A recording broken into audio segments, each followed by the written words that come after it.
9/11 ये तारीख सभी को याद होगी। ये तारीख सुनते ही हमें याद आती है उनसे टकराते हवाई जहाज, Osama bin Laden, George Bush और बहुत कुछ कुछ। हमें इस तारीख को डरा देने वाली तारीख इसलिए समझते हैं क्योंकि हमारा पॉइंट ऑफ रेफरेंस गलत है। यह तारीख हमारा फिर देने वाली तारीख भी है जब उस 30 साल के युवा सन्यासी नरेंद्र ने शिकागो में sisters and brothers of America नाम की जो भाषण दिया था। पूरा स्टेडियम कई मिनटों तक खड़े होकर गड़गड़ाहट के साथ ताली बजाता रहा। ये वो नरेंद्र नाथ दत्त के व्यक्तित्व की कहानी है जिनकी वजह से 9/11 न्यूयॉर्क के लिए नहीं शिकागो के लिए याद किया जाए, आतंकवाद के लिए नहीं धर्म संवाद के लिए याद किया जाए, लादेन के लिए नहीं नरेंद्र के लिए याद किया जाए। कौन है ये नरेंद्र? नरेंद्र नाथ दत्त यानी हमारे आदरणीय स्वामी विवेकानंद जी। आज हम बात करेंगे स्वामी विवेकानंद व्यक्ति की नहीं बल्कि उस महान व्यक्ति के व्यक्तित्व की। इनके दादाजी जो थे दुर्गा चरण दत्त, वो संस्कृत और पर्शियन भाषा के एक स्कॉलर थे। 25 की उम्र में उन्होंने घर बार छोड़कर सन्यासी बन गए थे।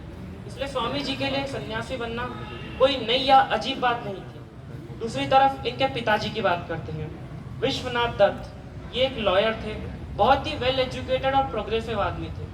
हिंदी, उर्दू, संस्कृत, पर्शियन, अरेबिक ऐसी कई भाषाएं इन्हें आती थी और यही कारण है जिसकी वजह से स्वामी जी में इंटेलेक्ट और कंपैशन यानी बुद्धि और करुणा का विकास हुआ। बचपन से इनके बड़े एथिक्स बहुत अच्छे थे। एक बार इनके गुरुजी ने कहा सभी शिष्यों को कि जाओ और अपने घर से एक एक मुट्ठी चावल लेकर आना, लेकिन चावल तब लेकर आना जब कोई तुम्हें देख ना रहा हो।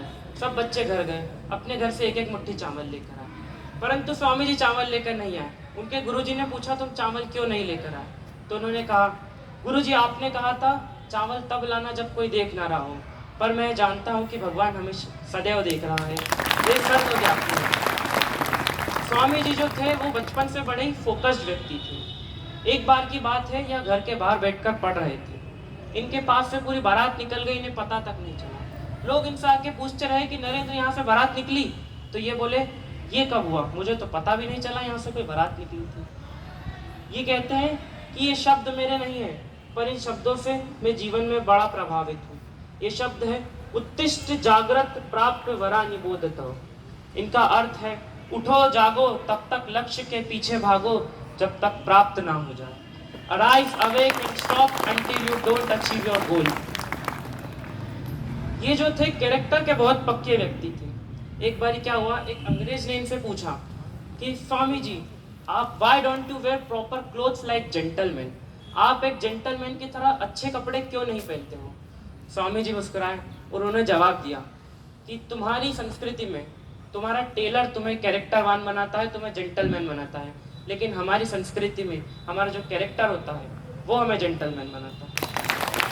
Presence of mind Swami ji का बहुत ही अच्छा था।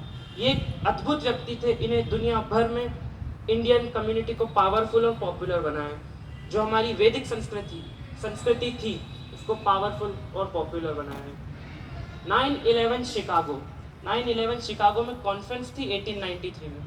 जब इन्हें इनवाइट किया गया था, बुलाया गया था उस धर्म संवाद के लिए, तो बताया गया था कि ड्रेस कोड होगा फॉर्मल सूट टाई शर्ट, परंतु स्वामी जी चले गए अपने भगवा कुर्ता धोती में।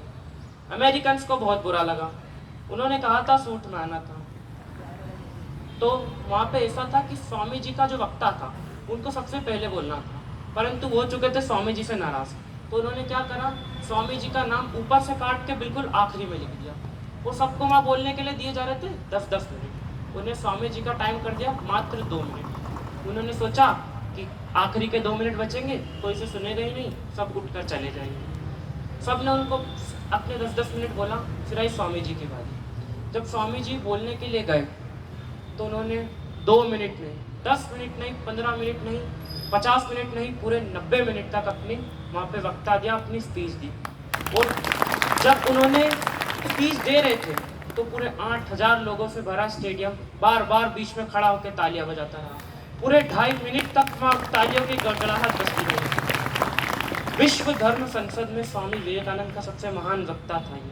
अमेरिका के मशहूर अखबार द न्यूयॉर्क हेराल्ड ने कहा कि उन्हें सुनने के बाद ऐसा लगता है जिस देश में इतने महान बुद्धिमान लोग रहते हैं उस देश में क्रिश्चियन मिशनरी भेजना मूर्खतापूर्ण होगा। न्यूयॉर्क क्रिटिक ने कहा, विद्वानों का भाषण अच्छा था, कई विद्वानों का भाषण बहुत अच्छा था, परंतु हिंदू साधु स्वामी विवेकानंद के आगे कोई नहीं टिक पाया। ये थे स्वामी विवेकानंद। महान रविंद्रनाथ टैगोर कहते हैं, अगर इंडिया को जानना चाहते हो तो स्वामी विवेकानंद को जान लो। ऐसे थे हमारे स्वामी विवेकानंद। धन्यवाद। बहुत बढ़िया, ये बातें बताइए। ये सब जानने के लिए इसको कुछ पढ़ना पड़ा, और वो था हमारा साहित्य, वो समृद्ध साहित्य जो किसी भी देश की दिशा